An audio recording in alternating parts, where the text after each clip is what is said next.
Hi guys, आप सब कैसे हैं? माई सेल्फ ज्ञानेंद्र सिंह, प्यार से हमें ज्ञानू सर कहते हैं, physics tutor. Welcome to free online channel. मैं आज आप सबको ऐसे टॉपिक, आज 11th का टॉपिक है, मैं ऐसे टॉपिक के बारे में बता रहा हूं जिससे हर प्रतियोगी परीक्षा में एवं सीबीएसई 11th की परीक्षा में जरूर प्रश्न आते हैं। उस टॉपिक का नाम है न्यूटन्स लॉ ऑफ मोशन, जिसके टीचिंग पॉइंट है। पहला मैं आपको इंट्रो बताऊंगा, first law of motion, second law of motion और थर्ड लॉ ऑफ मोशन। अब हम शुरुआत करते हैं इंट्रो से। न्यूटन्स लॉ ऑफ मोशन में परिचय। सर्वप्रथम फ्रांसीसी वैज्ञानिक आइजैक न्यूटन ने न्यूटन्स लॉ ऑफ मोशन दिया। इन्होंने अपनी पुस्तक प्रिंसिपिया में न्यूटन्स लॉ ऑफ मोशन से संबंधित 3 नियम दिए। इनकी पुस्तक का नाम है प्रिंसिपिया। सबसे पहला नियम है इनका फर्स्ट लॉ ऑफ मोशन, जिसे हम जड़त्व का नियम कहते हैं। ध्यान रखिएगा, जड़त्व क्या होता है? जड़त्व किसी भी वस्तु की एक अवस्था है जिसके कारण वस्तु अपनी स्थिर अवस्था व गति अवस्था बनाए रखती है। जड़त्व अच्छी तरह से समझ में आ गया होगा। इसे इंग्लिश में इनेर्शिया बोलते हैं। जड़त्व के प्रकार, पहला है स्थिर जड़त्व,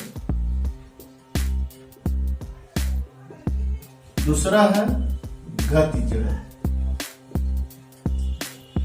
स्थिर जड़त्व क्या होता है समझिए।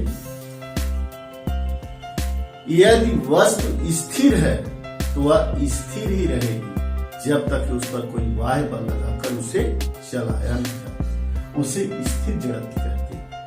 उदाहरण है, यदि कोई गाड़ी खड़ी है और उसमें उसे अचानक चला दिया जाए तो उस पर बैठा यात्री पीछे की ओर गिर जाता है, क्योंकि उसका जो भाग गाड़ी के संपर्क में है वह स्थिर बना है।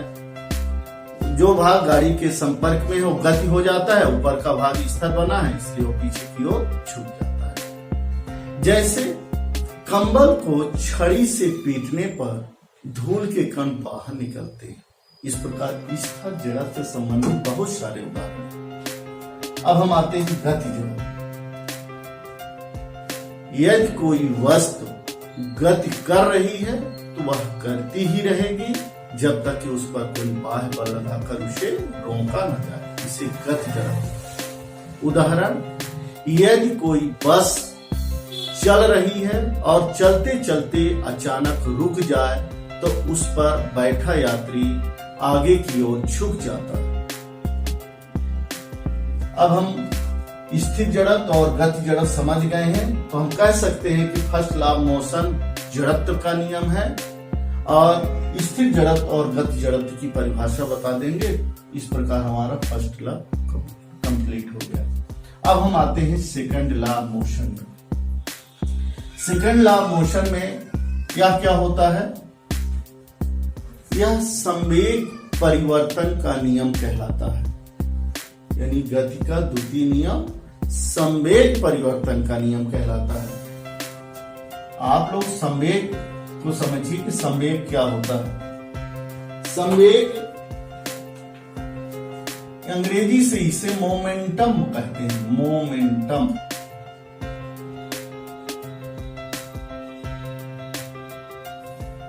किसी भी वस्तु के द्रव्यमान और वेग के गुणनफल को संवेग कहते हैं। यह एक सदिश राशि होता है। संवेग समझ गए। अब हम द्वितीय नियम बताते हैं।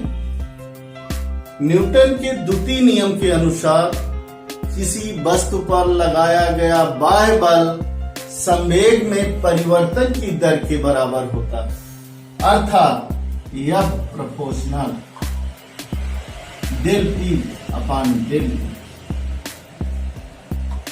जहां डेल पी संवेग में परिवर्तन है और डेल टी समय अंतराल है। डेल पी बराबर एम डेल वी होता है, तो हम लिख सकते हैं एफ बराबर के M del V upon del T. SI पद्धति में के बराबर एक, एफ बराबर एम और समय के साथ वेग में परिवर्तन को त्वरण कहते हैं। त्वरण के बराबर ये बराबर डेल टी अपान डेल, यह बराबर यह न्यूटन की गति का द्वितीय नियम। समझ में आ गया द्वितीय नियम।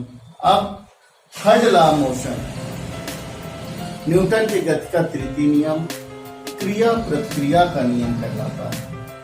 क्रिया बराबर विपरीत प्रतिक्रिया होती है। जैसे इसका उदाहरण मैं आपको बता रहा हूं, जब कोई व्यक्ति रस्सी द्वारा कुएं से बाल्टी को निकालता है तो रस्सी पर जो व्यक्ति बल लगाता है तो बाल्टी भी रस्सी में बल लगाती है। इस प्रकार क्रिया बराबर विपरीत प्रतिक्रिया होती है। इस प्रकार मैं आपको आज प्रथम नियम, द्वितीय नियम एवं तृतीय नियम तीनों को अच्छी तरह से समझा दिए हैं। जाइएगा नहीं, मेरी अपील है आप सबसे कि मेरे YouTube चैनल को सब्सक्राइब करिए एवं बेल आइकन को प्रेस कीजिए। बहुत बहुत